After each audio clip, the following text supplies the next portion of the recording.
Hi hello welcome to my channel. ఎలా ఉన్నారు అందరూ? నేను బాగున్నానండి. నిన్న ఆదివారం మేము చిలుకూరు బాలాజీ టెంపుల్కి వెళ్ళాము. తిరిగి వచ్చే టైంలో పెద్ద గాలి వాన, ఎంత పెద్ద వర్షం అంటే అట్లా నుంచోపెట్టి పావు గంట కొట్టేసిందండి వర్షం. అన్నీ ఎగిరిపోతున్నాయి. సో కొంచెం సేపు ఆగి ఇంకా అక్కడి నుంచి బయలుదేరి తిరిగి వచ్చాము. వస్తూ వస్తూ దోవలో ఈ కలగూరగంప అనేటువంటి ఫుడ్ కోర్ట్ కమ్ స్టోర్స్ అక్కడికి వెళ్ళాము. మీ అందరికీ తెలిసే ఉంటుంది, యూట్యూబ్ ఫాలో అయ్యే వాళ్ళందరికీ.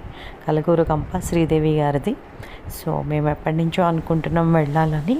ఇప్పుడు ఛాన్స్ దొరికింది, వెళ్ళాము. అక్కడ వేడివేడికి ఫిల్టర్ కాఫీ తాగి మిర్చి బజ్జీ తిన్నాము. పైనంతా మేఘాలు, చల్లని సాయంత్రం, చల్లటి గాలి. ఆ టైంలో అలా కాఫీ తాగి మిర్చి బజ్జీ తింటే చాలా మంచిగా అనిపించింది. మిర్చి బజ్జీ చాలా టేస్ట్ ఉందండి, బాగుంది. సో ఇంకా పక్కన స్టోర్స్ కూడా ఉంది. స్టోర్స్లో మంచి ఆర్గానిక్ ప్రొడక్ట్స్ దొరుకుతాయి. కాకపోతే మేమేం తీసుకోలేదు, ఓకే చూసాము.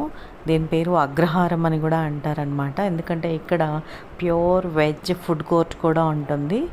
సో మేము ఓన్లీ మిర్చి బజ్జీ తిని ఆ టైంలో సాయంత్రం 6 అలా అయిందనమాట. తినేసి ఇంకా వర్షం మళ్ళీ పెరిగేలోపే ఇంటికి చేరుకోవాలని బయలుదేరాము. ఆకాశం అంతా నల్లటి మబ్బులతో అసలు నిండిపోయిందనమాట. ఆ కనబడే రోడ్డు చిలుకూరు వెళ్ళే రోడ్డు అనమాట. సో ఇంకా అలా సాయంత్రం అలా గడిపేసాం అనమాట. మీరు కూడా ఈసారి అటువైపు వెళ్ళినప్పుడు తప్పకుండా ట్రై చేయండి. కలగూరగంప చాలా బాగుంది. Thank you all. Subscribe please.